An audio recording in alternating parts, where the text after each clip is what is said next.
എല്ലാവർക്കും നമസ്കാരം. ഇന്നത്തെ ടോപ്പിക് എന്ന് പറയുന്നത് borrowing is better than begging. അതായത് ഭിക്ഷ എടുക്കുന്നതിനേക്കാളും നല്ലത് കടം വാങ്ങിക്കുന്നത് തന്നെയാണ് എന്നാണ് പറയുന്നത്. ഇത് കേൾക്കുമ്പോൾ നമുക്കൊരു സംശയം തോന്നിയേക്കാം, ഇത് രണ്ടും മോശമല്ലേ? ഭിക്ഷ എടുക്കുന്നതും മോശമാണ്, അതേപോലെ കടം വാങ്ങിക്കുന്നതും മോശമാണ് അല്ലേ? ഇവിടെ പറയാൻ ഉദ്ദേശിക്കുന്നത് എന്താണെന്നുള്ളത് ചുരുക്കി പറയാം.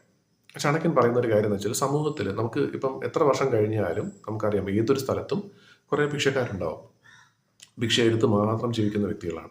അവർ ശരിക്കും പറഞ്ഞാൽ ഭിക്ഷ എടുക്കുന്നത് അവർക്ക് ജീവിക്കാൻ വേണ്ടി മാത്രമാണ്. ഒരു നേരത്തെ ആഹാരത്തിന് വേണ്ടിയിട്ട് മാത്രമായിരിക്കും അവർ ഭിക്ഷ എടുക്കുന്നത്. പക്ഷെ അത് തന്നെ ഒരു ബിസിനസ് ആക്കാൻ പാടില്ല എന്നും പറയുന്നുണ്ട്. അപ്പം ഒട്ടും തന്നെ എന്താ പറയുന്നത്, ജീവിക്കാൻ പറ്റാത്ത സാഹചര്യമുള്ള വ്യക്തികൾക്ക് തീർച്ചയായിട്ടും ഭിക്ഷ എടുക്കാം. നമ്മൾ നമ്മുടെ വീട്ടിൽ വന്നു കഴിഞ്ഞാൽ ചിലപ്പോൾ നമ്മൾ അവരെ സഹായിച്ചെന്ന് വരാം. പക്ഷേ കഴിവുള്ള ഒരു വ്യക്തി ജോലിയെടുക്കാൻ മടിച്ചിട്ട് ഭിക്ഷ എടുക്കുന്നത് ഒരു സാഹചര്യം വരുവാണെങ്കിൽ അതിനേക്കാളും നല്ലത് കടം വാങ്ങിക്കുന്നതാണ് എന്നാണ് പറയുന്നത്. ഇനി ഇത് തമ്മിലുള്ള വ്യത്യാസം എന്താണ് ഇവിടെ? ഇവിടെ കടം വാങ്ങിക്കുന്നതുകൊണ്ട് ഉദ്ദേശിക്കുന്നത് വേറൊന്നുമല്ല, അത് കടം വാങ്ങിച്ച് തിരിച്ച് അടയ്ക്കുക എന്നും കൂടെ ഉദ്ദേശിക്കുന്നുണ്ട്.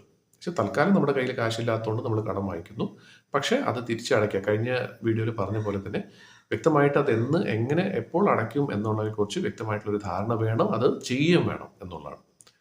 അപ്പം പല ആളുകളും ചെയ്യാറുള്ളൊരു കാര്യം, നമുക്കും ഒരു പക്ഷേ സംശയം തോന്നിയേക്കാം. നമ്മുടെയൊക്കെ വീടുകളിൽ ചില ആളുകൾ ഭിക്ഷ എടുക്കാൻ വരാറുണ്ട്. കാണുമ്പോൾ തന്നെ നമുക്കറിയാം ഭിക്ഷ എടുക്കുന്നത് എന്തിനാണ്, അല്ലെങ്കിൽ കടം വാങ്ങിക്കുന്നത് എന്തിനാണെന്നുള്ളത്. അപ്പോൾ ആ പർപ്പസ് ശരിയല്ലാന്ന് തോന്നിക്കഴിഞ്ഞാൽ അവർക്ക് ഭിക്ഷ അല്ലെങ്കിൽ ആ കടം കൊടുക്കേണ്ട ആവശ്യമില്ല എന്നും പറയുന്നുണ്ട്. ഇനി അത് നമ്മൾ കൊടുക്കുന്ന കാര്യത്തിൽ മാത്രമല്ല, നമ്മൾ അങ്ങനെ ഒരു സാഹചര്യത്തിൽ വന്നു കഴിഞ്ഞാലും തീർച്ചയായിട്ടും ചിന്തിക്കുക. എല്ലാവരും തന്നെ ഭിക്ഷ എടുത്ത് ജീവിക്കണമെന്ന് നിർബന്ധമില്ല.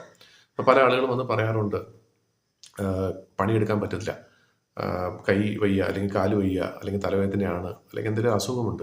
തീർച്ചയായിട്ടും അത് സാഹചര്യം അനുസരിച്ചിരിക്കും. എന്നാലും പല ആളുകളും ഇതിനെ ഒരു എന്താ പറയുന്നത്, ഒരു മറവായിട്ട് ഉപയോഗിച്ചിട്ട് അതിൻ്റെ പേരിൽ തന്നെ സുഖമായിട്ട് ജീവിക്കുന്നുണ്ട്.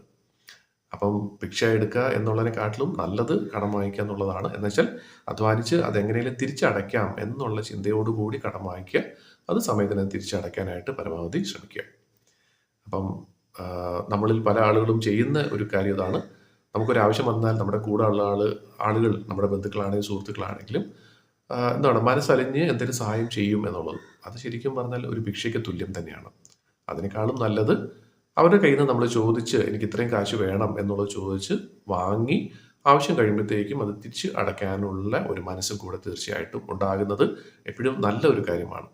നല്ലൊരു ധാർമ്മിക മൂല്യമുള്ള ഒരു വ്യക്തിയുടെ ഒരു ലക്ഷണമാണ് ഈ പറയുന്നത്.